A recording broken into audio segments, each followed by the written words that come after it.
Hello, and a very warm welcome to The Real Talk. Our guest today is a man that I personally admire so much, for he has concurrently run two careers. You can imagine, run them successfully, and these two professions are worlds apart. Welcome to your favorite show, The Real Talk.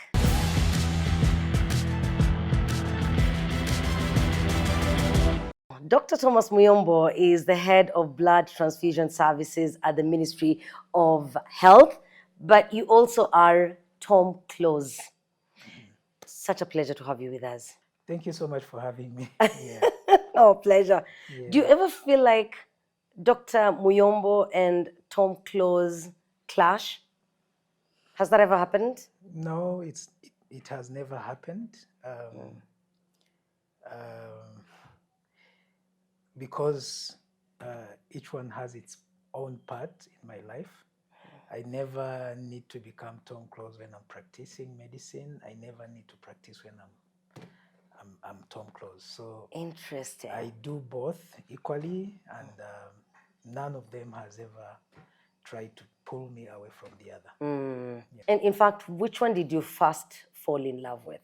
I think, and I believe I'm someone who's at peace when I'm doing several things at the same time. That's when my life is moving. And I began doing music as an artist around the same time I had joined university. But before then, I was singing in choirs. And you know, at school, you have a choir, and then you have time to go for rehearsals, maybe twice or thrice a week. And so when I now finished my high school, during the high school vacation, that's when I started now, that's when I teamed up with a few colleagues, and we developed this idea of going to the studio, recording some music. And by the That time, was during the vacation. Yeah. So by the time we recorded the first song, we didn't have that like big dream of doing it professionally. It was just, you know, if you can sing and there's a studio, then you can record yourself and maybe have the song played on radio, and you share with a few friends, they listen to what you've sung. So that was actually our initial goal. So from then, when I went to university, I lost contact with my colleagues. And you know, when you have a talent, it always pushes you to find a way of showcasing it. Yeah. So that's how I continued now going to the studio alone. I recorded a few songs. I didn't have anyone on the radio. I didn't know anyone on the TV. By that time, it was only RTV, and a few private radio stations were coming up. So I recorded a few songs, and then people started listening to them and then giving me encouragement. These are people who you would give the music. It was not being played on radio yet. Yeah, it was very rare to hear a song of like a young artist on the radio. It was only those oldies of Imara and several others who sang way back.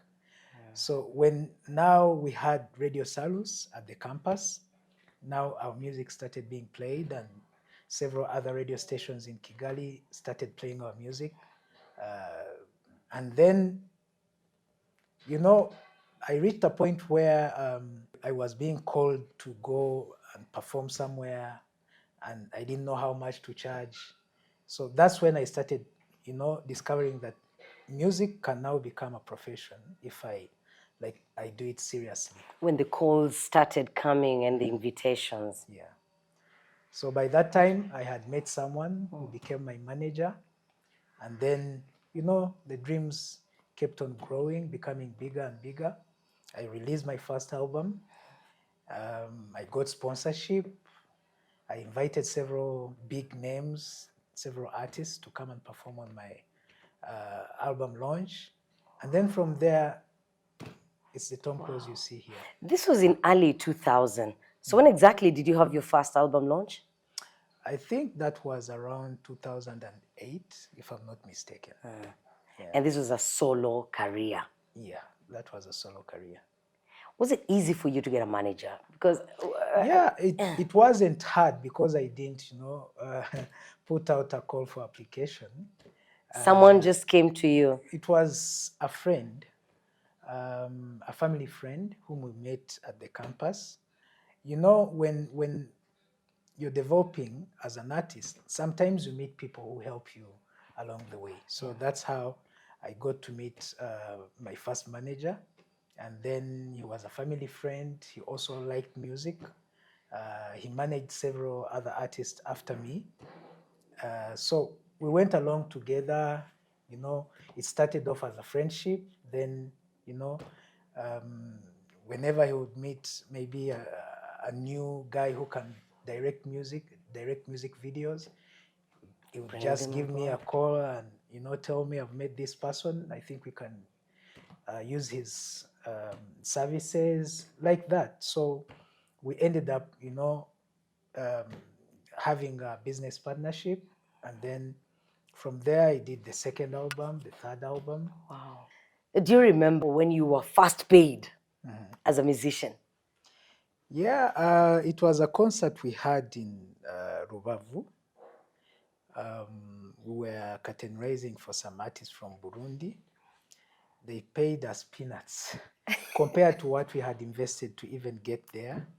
But it was a good experience because by then we didn't need money. We only needed a stage to showcase what we had. By that time, I had 3 songs. Okay. So I think I went on stage to perform at least 3 times. So whenever I went, I performed one song and then went off stage. I was with some other artist who's also a big artist today. But by then, he also had very few songs. I think it was also something like 3 or 4 songs. So they paid me, I think, 30,000. But I had paid my own transport.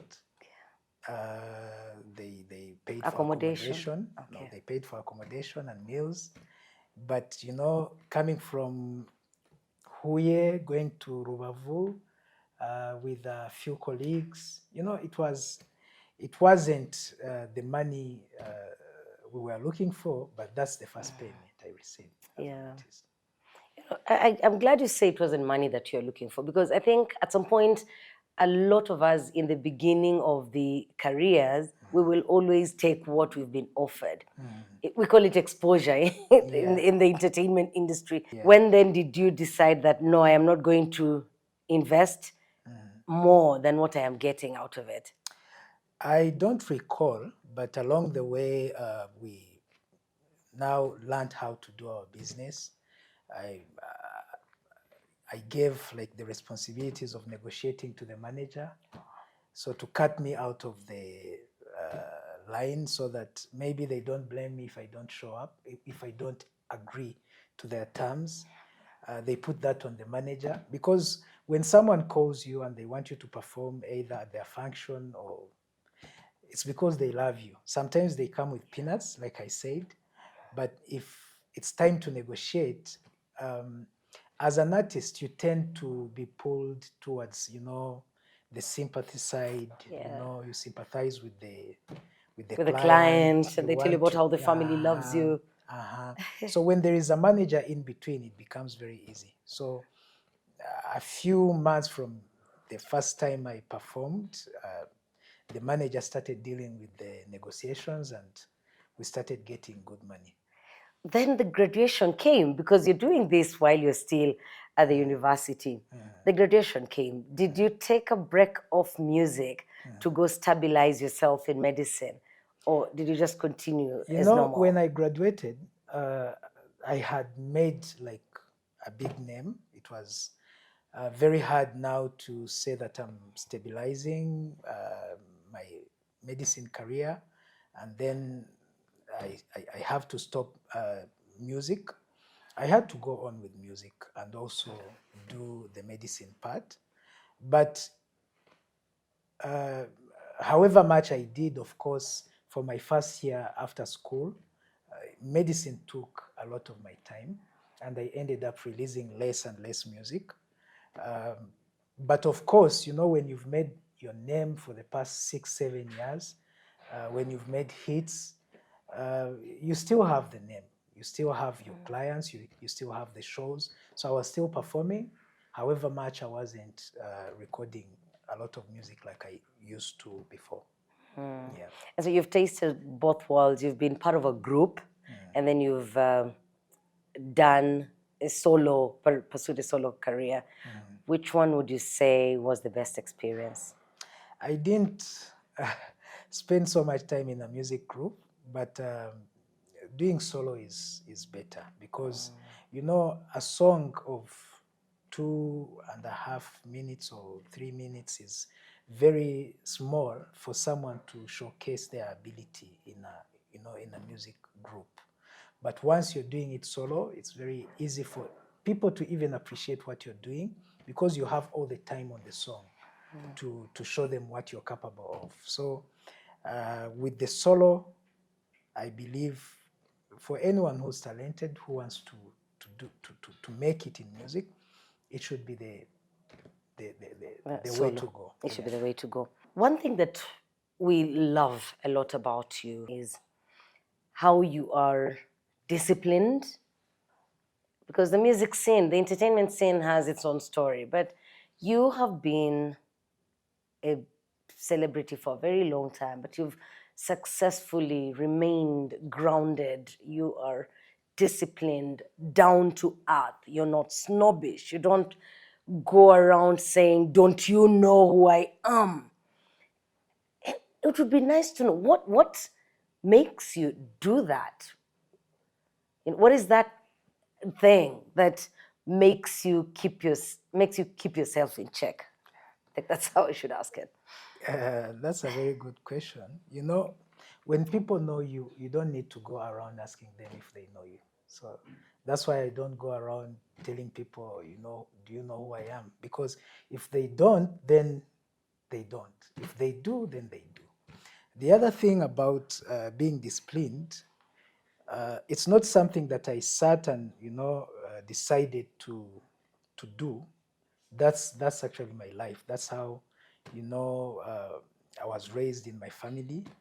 So I don't make a lot of effort to be regarded as such or to be perceived as such. So I only live my life. I'm lucky that people see it that way. Yeah. But as an artist, I believe we have the responsibility to become human beings before we even become artists. Because at the end of it all, people will look at you from the perspective of how you lived your life. Regardless of how many music albums you release, they will look at your family, they will look at your kids, they will look at the legacy you left behind.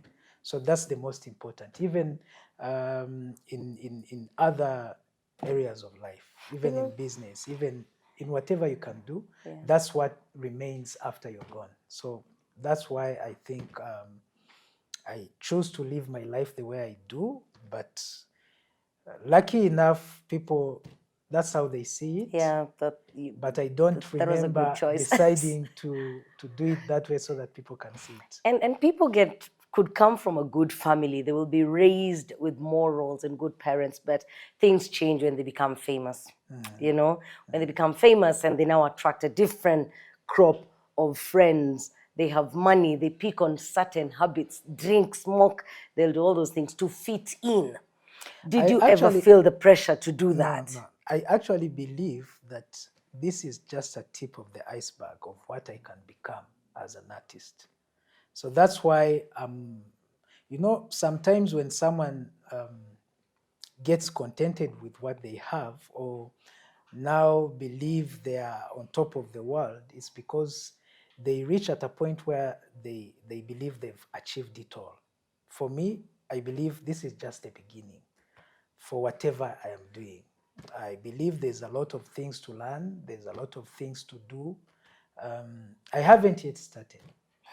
I consider myself as motivated as I was the first time I released my first song. when I released my recent album, that's what I was telling my friends. I told them, this is my ninth music album, but for me, I just take it as my first because I am big here in Rwanda. Everyone knows me. Maybe in Uganda, Kenya, Burundi, Tanzania, the neighboring countries. But I need people in South Africa to also know my songs. I need people in the US, in the UK. So there's a lot of the world to explore. I also need to mention that apart from music, I also write books. I write children books. I illustrate. So I have a lot of stories to tell that I haven't yet told. I have movies to write. I'm planning to direct my first movie towards the end of this year. So I have a lot of things to do. Glad you're with us on The Real Talk on RTV. Thank you so much for making time to join us. We're talking to Dr. Muyombo. Let's just call him Tom Close. That's how we know him. We will be back in a bit. We're coming to you from Mythos Boutique Hotel in Kiyovu.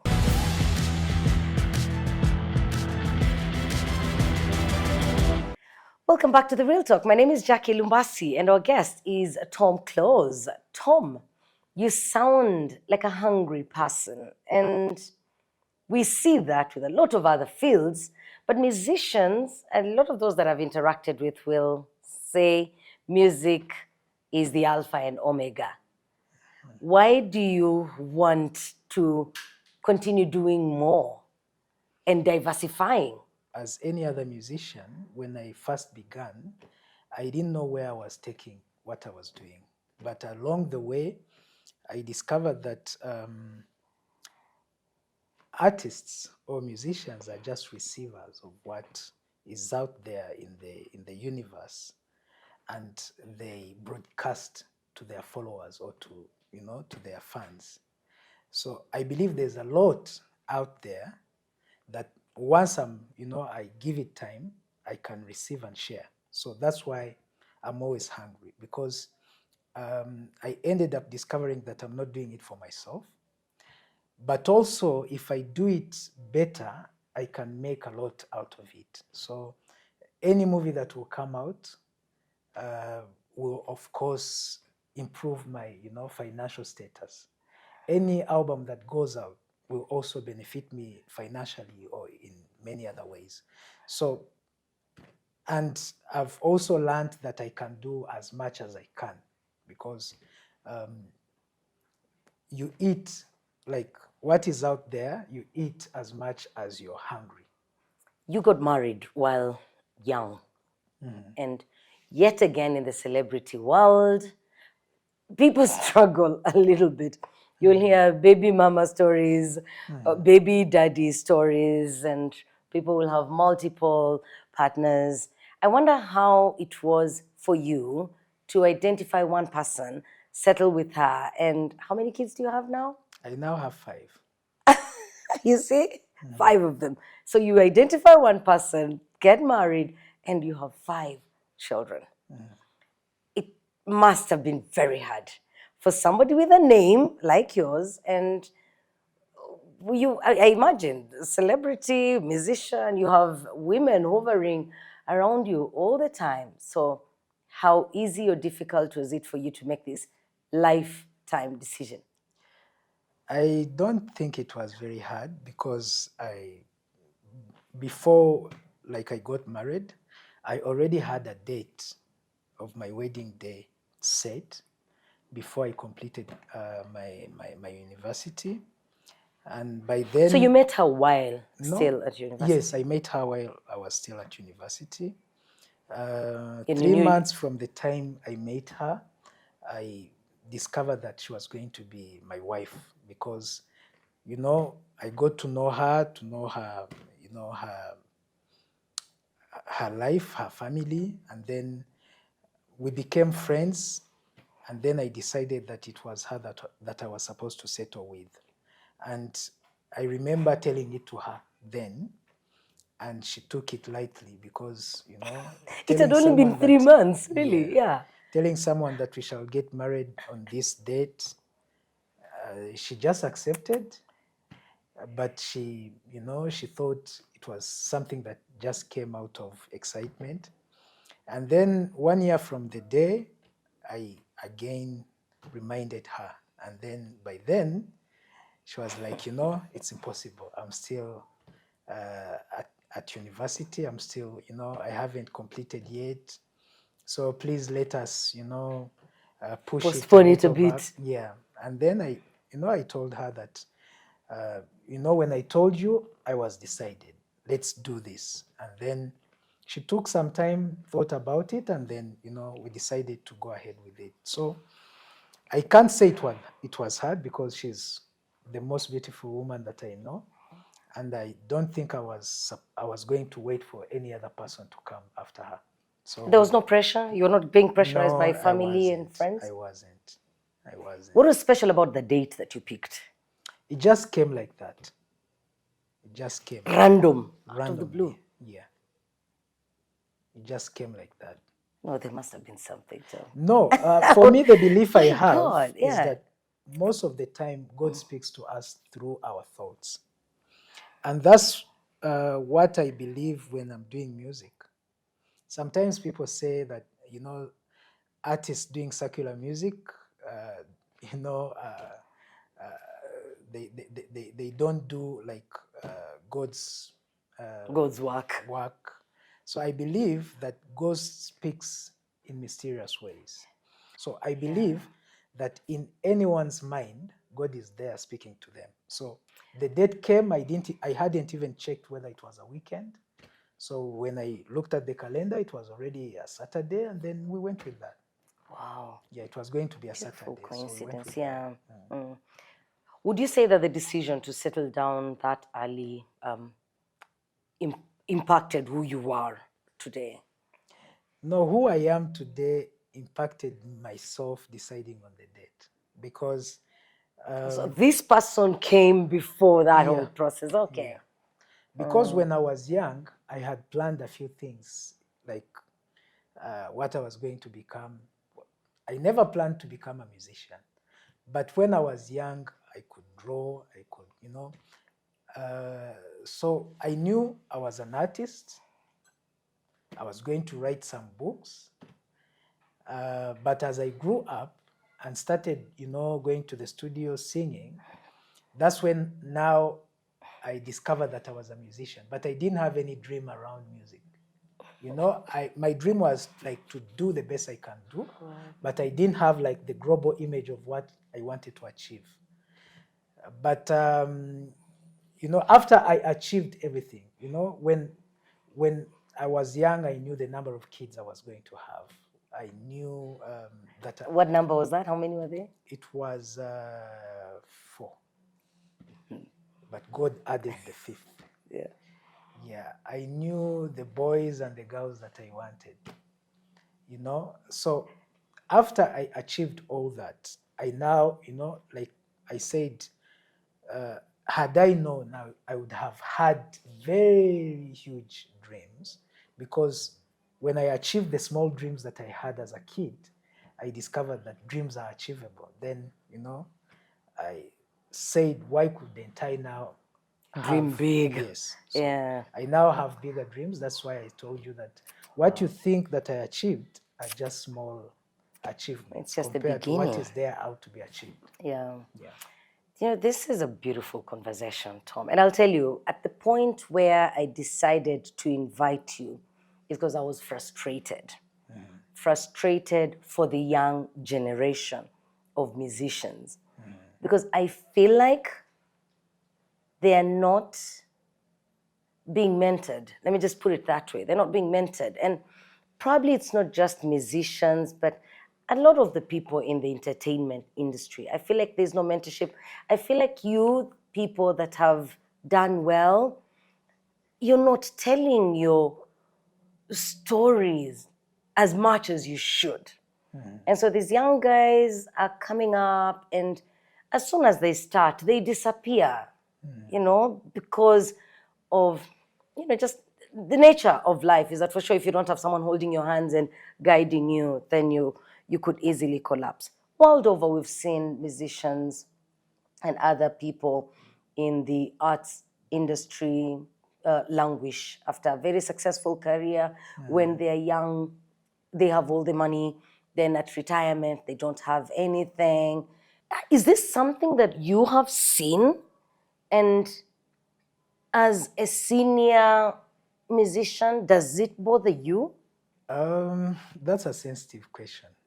When you are asking that question, something came in my mind that, music is a career that most people who do it never had dreams of doing it at their young age, and were never supported by their families to be prepared and mentored before they even start doing it. I thought about people like Serena Williams, Lewis Hamilton, Tiger Woods, those successful people who had their families on their side, who mentored them and supported them to become the best they can ever become. In music, sometimes your parents don't want you to do it, and you're doing it like forcefully. And when you do something forcefully, most of the time you're mentored by people who are not supposed to be your mentors. You meet people, like bad people along the way, who mentor you in a negative way. It's very hard, to talk about something that your parents don't want with them. It's very hard, for you to like share with them your experience. It's very hard. Sometimes they don't know how much you're making, so that they can advise you how to spend it, how to invest it. And the friends you have are those, like the ones that you meet in the studio, in the backstage. And these people, most of them don't know what's happening outside the world they are staying in. So that's, I don't believe most artists are careless. It's just the kind of the world they are staying in, the type of friends they have, the kind of mentorship they've had along the way. If they could get like the support of their families, they could do it in a successful and disciplined way. So it's not that they are indisciplined, it's not that, but the world they stay in exposes them to meeting people who can't mentor them otherwise. So it becomes very hard for someone who doesn't have all that kind of backing to get out there and, hold themselves up, their heads up, and, do it the right way. It's very hard because of the kind of the world they're staying in. But I believe anyone seeing this, most of us learn through experience. And for me, I believe I was lucky because trying to keep both worlds, the medical world and the art world, gave me chances of keeping friends in both worlds. In both worlds. And the friends I have around the medical world helped me to now understand the world in a better way, that I took that inspiration even in the art side of it. As you've said, there's that side of musicians where it's just that clique of similar people. Mm-hmm. And there's this other side where we say it's professionals, it's the corporate world, it's different. So if you don't cross from the music side to come and discover what's on this other side, you could easily get lost. The Ministry of Health just recently launched an anti-drug abuse campaign. We rarely talk about it in our society. And for me, my biggest worry is that these people that we are not mentoring, when they're not on stage, because nobody's talking to them about the possibility of running a business at the same time as they're doing the music. If nobody tells them that, it means that this person is on stage, say, once or twice a month. And the rest of the time, what are they doing? And let's assume they're not doing drugs. Nope, let's assume they're not. What are they doing with themselves? But do you see the possibility of starting an outfit that can talk to these people about finances, give them financial education, give them career guidance, talk to them about diversification and what they can get that, If that has not been done by their parents, because after all, their parents are not in support of their career choices, are you guys seeing the possibility of doing this so that we don't have young talents perishing? You know, it's very hard to say that me as a person or any other individual person can take on the task and be able to do it alone. It's a collective solution that has to come up. The government has to, like the appropriate authorities, the appropriate people have to, to, to, to look at it in a responsible way, in a responsible manner. I've seen what they've done in the past, trying to correct some of our colleagues in music who had gone the rogue way. Some of them were even taken to Iwawa, and a few of them came back and regained their life and are now picking up like their careers that had crashed. But I believe it's a collective responsibility because, of course, we talk about artists, but you know they come from a society. Yeah. And if it's an artist abusing drugs, they don't do it like in groups of artists. They do it together with a few friends who are not even in music, who are not artists. So it's a collective solution that not only looks at artists, but also looks at the youth in general, or, you know, the population in general. Another thing would be investing in music, because once something becomes a profession, there are managers who are supposed to look after these artists. Artists have a lot to lose that they end up not, you know, messing around easily. Otherwise, I believe it's something that has to go on and on. Campaigns have to be made to stop people from abusing drugs, because it's a common issue, a common challenge that has to be tackled collectively. Glad you're with us on The Real Talk on RTV, and we wish to hear from you. Use the hashtag, The Real Talk. We would love to get that comment or question. Tom Close and myself will be online, even if you're not going to text now. If you do it later, we will get that comment and we will respond to it. We'll be back in a bit.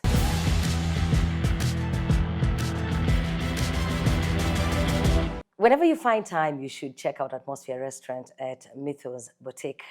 Today's guest is Tom Close. I love him so much. There's the song you did with the band. That was the very first time that I got to listen to your music. How long after you had started your career did you do that collabo? It's recently. Yeah, but we've done several other songs in the past. You talk about professionalizing. You said a lot, but then what I get from there is just professionalizing the music industry. When you look at today's crop of musicians, is it something that they would appreciate? Because again, with social media and quick money and an easy way to make music, somebody will walk into a studio, they have the best beat, and tomorrow it's much bigger than thank you.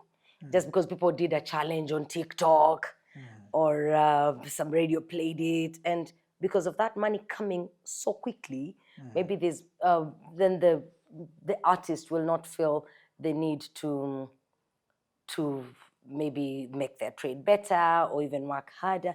Do you see, when from your interaction with the young crop of musicians, do you see the desire in them to do things professionally? Because they will complain about not being paid. Whenever there's an international artist, they will get paid less. So do you see them really having a desire to take this to the next level? Because I believe it's only when they get there that they will cross the borders. Yeah, one fact that I someone cannot deny is that we have talented musicians in Rwanda. Be it the new crops, the new crop of musicians, like you said, or be it the other musicians who have done it in the past and are still doing it right now. And what I've come to learn is that you don't, you need more than the talent to make it in life as a musician. And several other musicians also believe it that way, because it's not something that we are, doing to discover ways of doing it, but several other people have done it before, and there are ways that they have, through which they've achieved what they have achieved. And part of this is through having a proper management team, having a proper investment scheme. Like any other kind of business, music requires investment. You need to do it strategically. You need to know your target audience. You need to know where you are and visualize where you're going. So that is not something that an artist can do on their own. That's why I said we need investors who can come in with money, but who are ready to also employ knowledgeable people to manage these artists. Because an artist can be talented, but they don't have every knowledge of how to market their music out there, how to negotiate deals, all of that. And you mentioned something around how sometimes artists complain that they are not paid well compared to international artists. I think I've never seen someone putting an artist on gunpoint for them to accept what they are being paid. The moment you reach a point where you can take whatever they are giving you, regardless of whether you think it's your worth, then it's you who's putting yourself in that position. What we've done in the past, people have ever come to us giving some amount of money and then we refuse. And then they come back after some time with what we requested for. So if you're not ready to make that small sacrifice, they will continue giving us less and less compared to the international artists. So because you've already shown them that you can take anything, yes, after all. Yeah. So if I come to you and you accept to do it for free, then why should I bother myself paying you? If you charge for less, like in any kind of transaction, the buyer gives out their offer and then the seller accepts or rejects and gives a counter offer.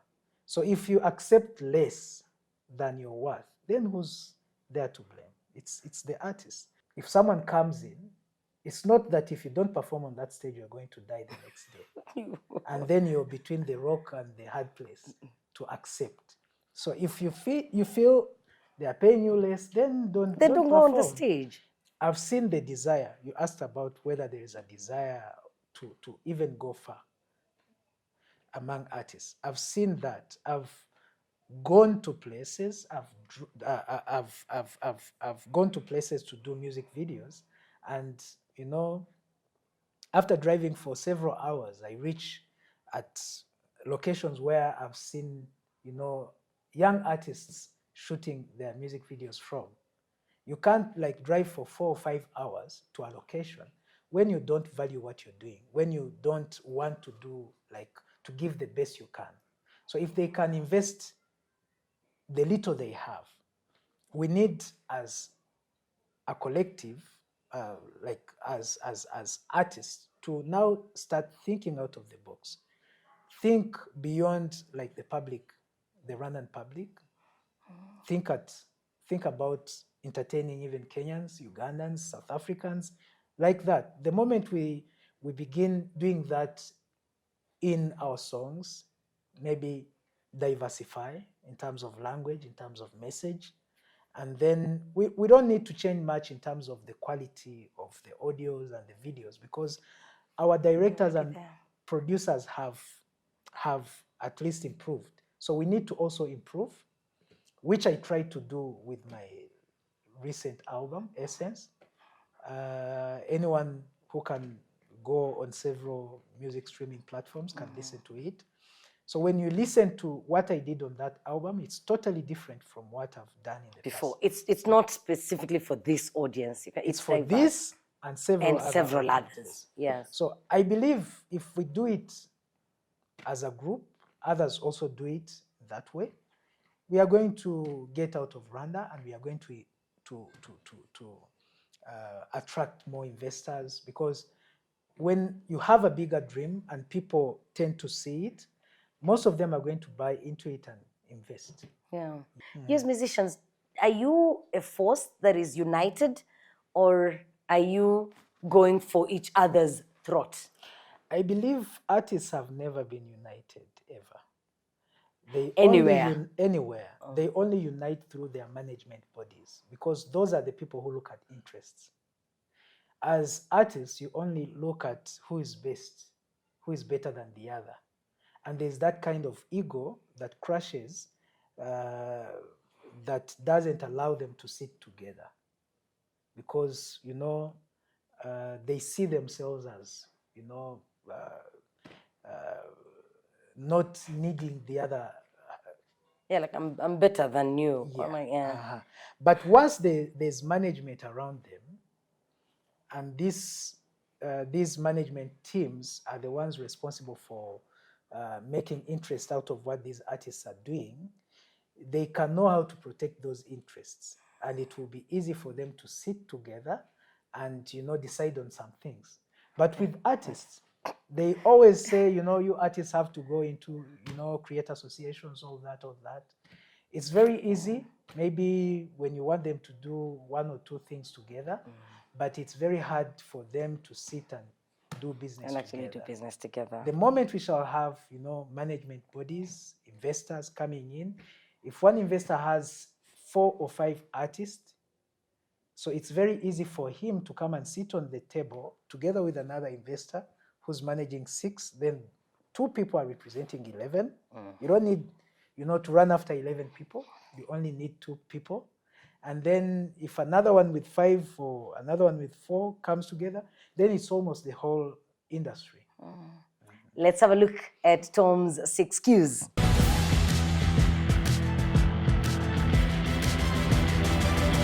Tom Close, these are quick questions. We'll start with the number 1, which is, who's your favorite artist? My favorite artist is Chris Brown. Oh. Yeah. Okay. Even in spite of the negative publicity that he gets every now and then. He made a mistake, but I love how, he tried to recover around it, because everyone was on top of him, trying to squeeze him underground. So he tried to stand on his feet, and he's now standing on his feet. You admire that. The best moment of your career? It hasn't yet arrived. Wow. Yeah. Interesting. You're still working towards it. Okay. If you were to end one of your careers, Dr. Muyombo and Tom Close, the musician, which one would it be?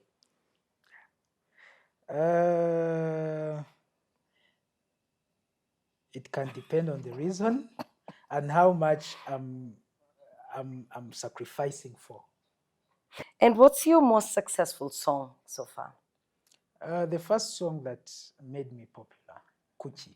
Yeah, Kuchi. People don't normally talk about it, but that's what made people now start remembering me. It was actually my first hit single, my second song and my first hit single. Wow. Which was now the title of my first album. And then, of all the collaborations that you've had, which one is the most memorable? I believe it's Mama Wawana with Wizo and Radio. Yeah. Wow. Why? Those guys. Did you guys work well together? Is it because they were very talented? No, they were very huge, and I loved the energy they put in while we were recording it. Okay. Then the last question is, what was the toughest time in your career? I'm that kind of person who don't look at negative things. So it could take a lot of energy to try and recall. Yeah. So sometimes people think that this was the hardest time, but I never have a hard time because most of the time I anticipate in advance what might happen. So sometimes something happens, people think that I'm having a hard time, but I'm going through, solutions that I already planned. So I don't believe I've ever had a very hard time. Okay. Yeah. As we come to the end of the conversation, I would love you to look into the camera and advise, talk to someone, just speak to someone who loves you, who admires you, and maybe they're looking for one word out of this program that will transform their lives. It's very hard to get what to tell people because we are talking to several people. Everyone has what they want to hear, so it's very hard to know exactly what to tell people. Okay, you go with the spirit. What is the spirit telling you? The spirit is telling me to, first of all, to thank the leadership of my country, because had it not been them, we wouldn't have seen Tom Close or any other artist. We went to the studio because our country is peaceful, all of that. So my message is for every young person who's watching. We recently celebrated the Liberation Day for the, I think, 29th time? Yeah, 29th. Yeah. So this is just a reminder that our elders made a lot of sacrifice to get us to where we are right now. So whatever you want to achieve, you can only achieve it in a peaceful country, in a country that is well led. So it's up to us to continue supporting the leadership that we have, and to also think about what we can do to change, like, the society we are living in. Because I believe everyone who's alive today, it's not by accident. Everyone has what they can do or what they're supposed to do to change the society we are living in. And on the other side of the artists, or everyone, I believe we are receivers. Receivers like a radio set or a TV set.